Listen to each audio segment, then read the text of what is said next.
Hey, we were talking about Footsteps with Richard Crenna. Yes, Richard Crenna, who is not only a wonderful actor, but is also an incredible human being, a very funny, warm person. He was playing the coach in this. And I was on the set for this one a lot because I was producing it. And a linebacker ran into him and injured his leg severely on I think it was the first day of production. But Richard, being the pro that he is, went on with the show. And I think he may have used the pain and distress he was feeling, because the character was a very complicated, troubled human being. But we made it through, and he was marvelous in it. Now, you were a producer on that film. I was producer, yeah, because I had developed that script, with Alvin Sargent, and ultimately it was a television movie. Why did you decide to become a producer? Well, I think a good portion of my life, before and after I got into casting, was to produce. And but I was finding such pleasure in the casting area that ultimately, though I produced another film for television called Class of '63, with James Brolin and Joan Hackett and Cliff Gorman. I never really found any material from that point on that I was excited about. Did you keep looking, or did you sort of... Well, if something was brought to my attention that I really believed in, I would certainly entertain the idea. Another made-for-television movie you did was Catherine in 1975. Yeah, Sissy Spacek starred in that. And one incident in the casting of that I recall very vividly is Henry Winkler was playing the Fonz in those days, and he desperately wanted to return to his dramatic roots. And when we walked to the elevator, I'll never forget it, Henry said, "Lynn, I want to thank you so much for giving me this opportunity." And he ultimately played the part. And he wanted to show the world that he wasn't just Fonz, and he did. And of course, he's gone on to have a wonderful producing and directing career. Did he have to audition for that role? Henry, he did. I'm sure he read. Also, Art Carney was in that as well. Yes. It's just incredible, as I reflect on the past, the number of great, gifted talents crossed my path. I mean, I had no design. It's not a tribute to my creating that. It happened. And also some of the greatest athletes of all time, who have frequently turned out to be very good actors, because the same timing that they have in their main profession sometimes carries over. And I cast Bill Russell, the great Celtic center, in a movie, and he was marvelous. And anyway, I can go on and about all the sports figures I've met and read, and some of them have definitely had acting careers. The Entertainer in 1976. Yes. That was with Jack Lemmon. Jack Lemmon, yeah. And now there's an example. That was made, I believe, for television, right? And here was Jack Lemmon, because he wanted, I believe Laurence Olivier created that part, and he wanted to play that part. So there are exceptions. Also, Ray Bolger and Seda Thompson were in that movie as well. Yeah, and Seda, marvelous actor, and Ray Bolger, a classic, a classic act in the history of film. Ishi, the last of his tribe, in 1978? Yes, now, throughout my career, whenever I was doing a Native American project, have we covered this at all? Okay. But in Ishi, some of the actors in it had some Native American blood. And it was a beautiful story. And that's perhaps all I can say. That was with Dennis Weaver? What was that? That was with Dennis Weaver? Was he in Ishi? Because I did a couple of things with Dennis. Amber Waves, which was a beautiful movie. I think Mare Winningham was in it. And Dennis, of course, aside from being a television star, was a wonderful actor. He came from the theater originally, and a lovely person to work with.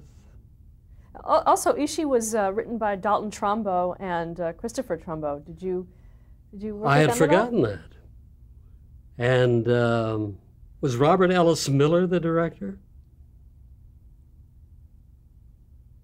Yes. Yeah. So I certainly had a feel for that material, and another one that I enjoyed immensely. And we had, in 1979, Letters from Frank with Art Carney and Maureen Stapleton. Yes, I believe I did some wonderful projects with a company called Jozak, Jerry Eisenberg and Jerry Abrams. And as I remember, that was a very poignant film. But they were wonderful producers, and they always had great directors.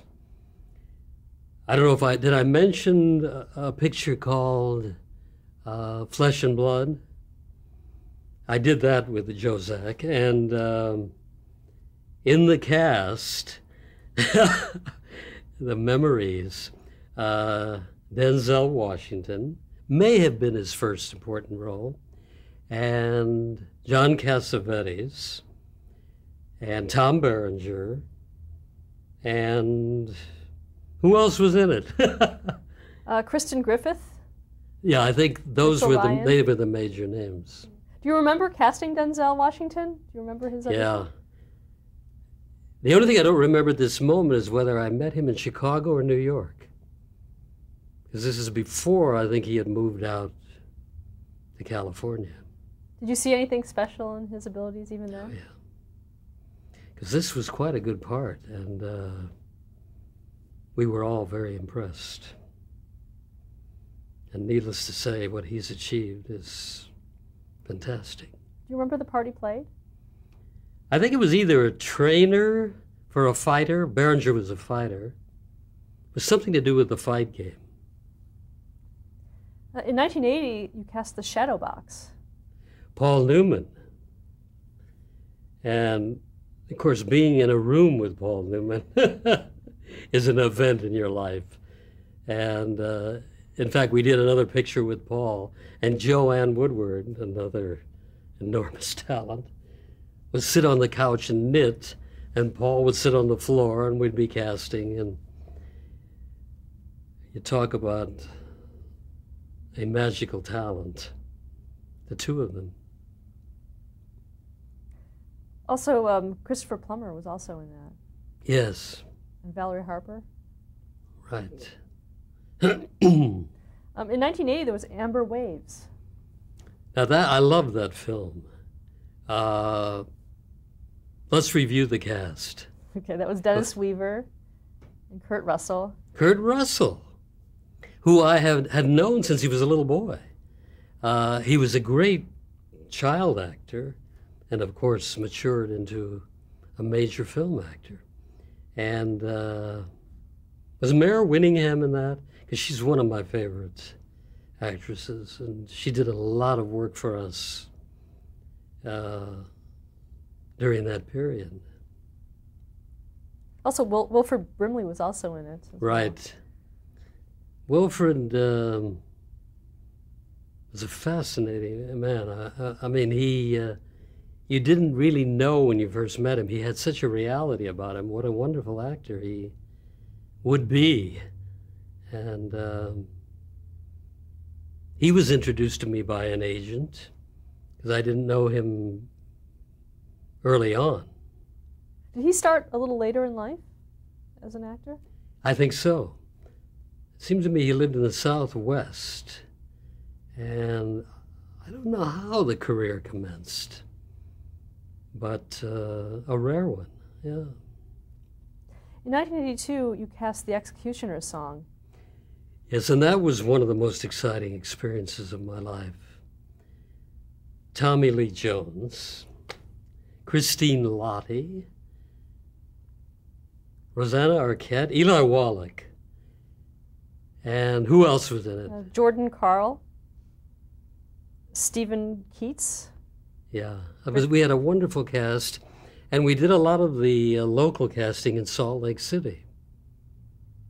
And Larry Schiller, who's done some remarkable work in his day as a writer, director, photographer, we did a number of projects together.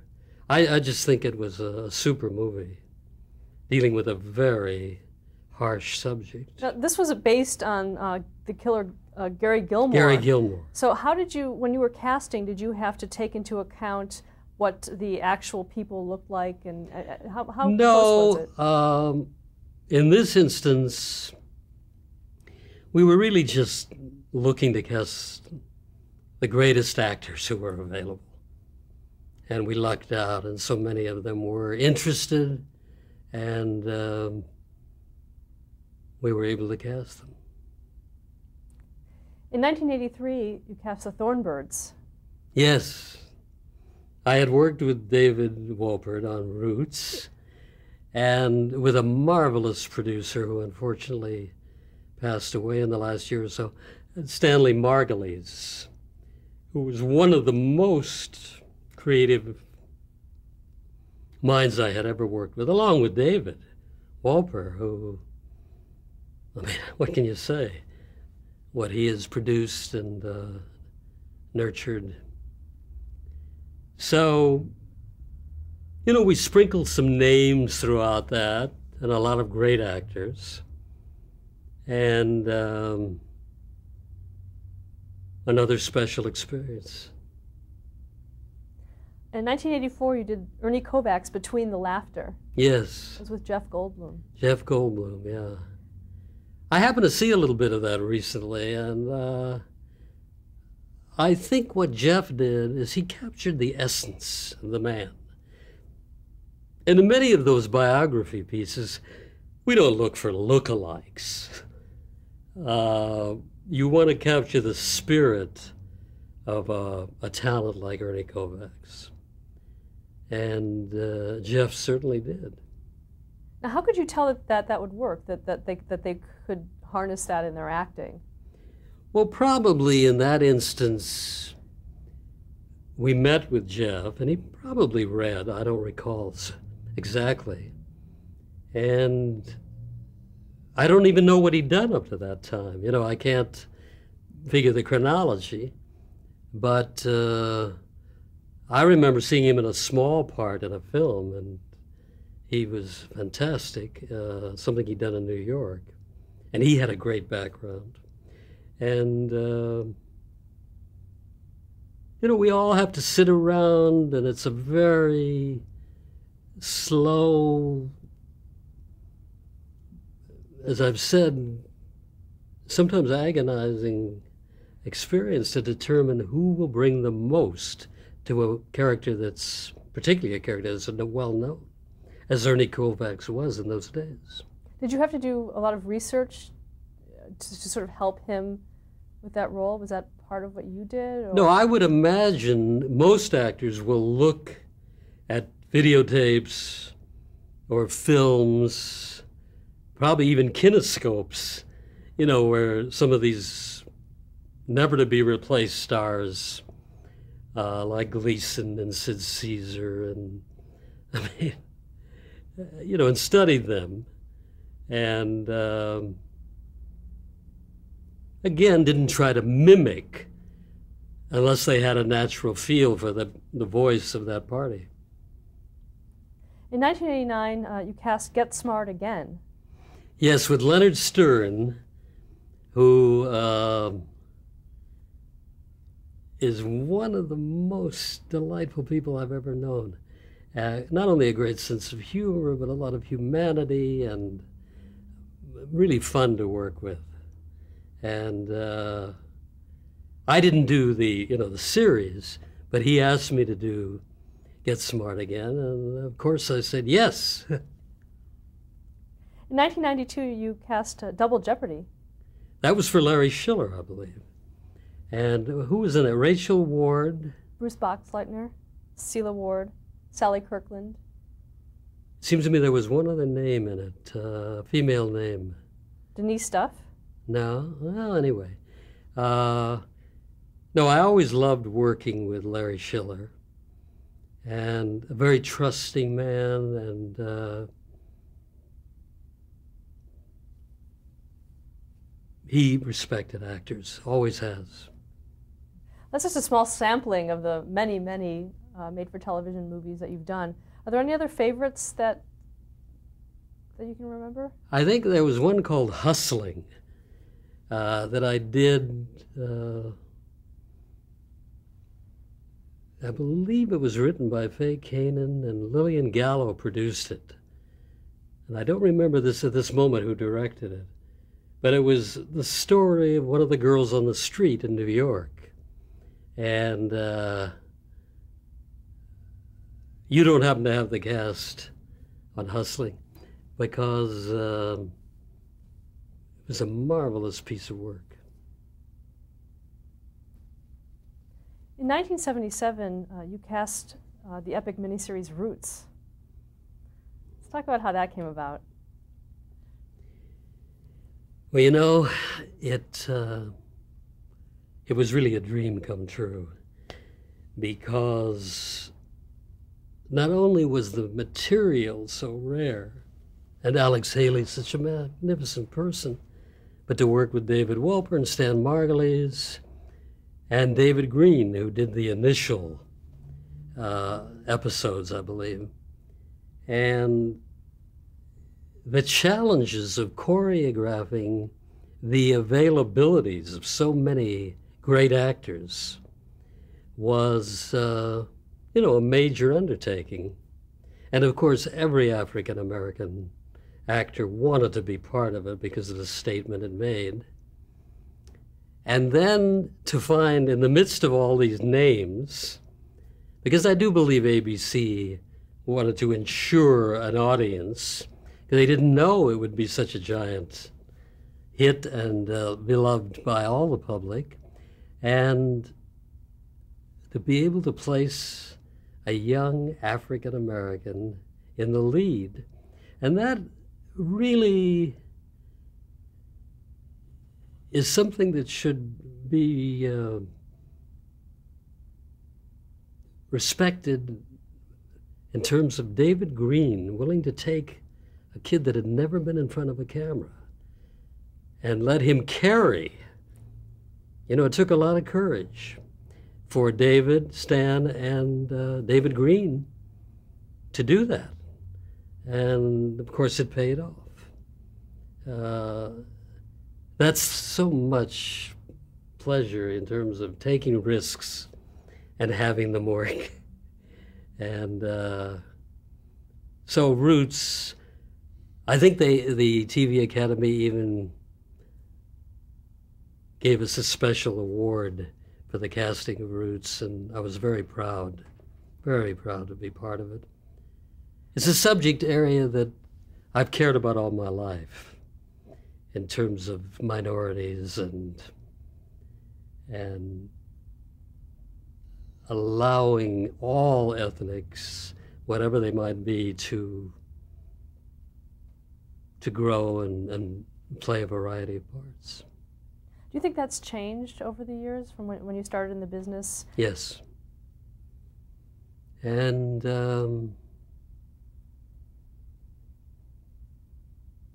it's in my soul, because I think when I made I made the valedictorian speech at Beverly High.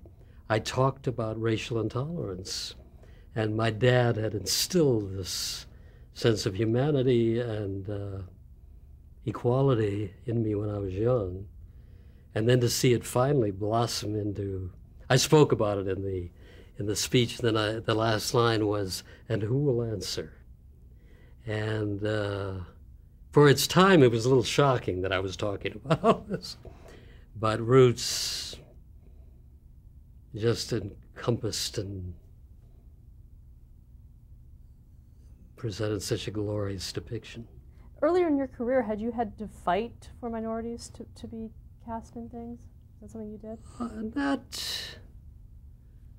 I never remember major resistance. But as the years progressed, the minds of everybody in the industry just opened up to the point where we are today. And it's just a matter of who is the superior talent for a particular role, be it a series, miniseries, cable, or a motion picture. Who is the best actor? And not what's his ethnic background or who cares, you know, which is so fulfilling. Going back to Roots, I'd like to ask you, when you first started on the project, how was it explained to you? Did you read the book? Did they give you a script? How did that happen? I think by the time that we got involved, I had read a script, and then I would refer back to the book.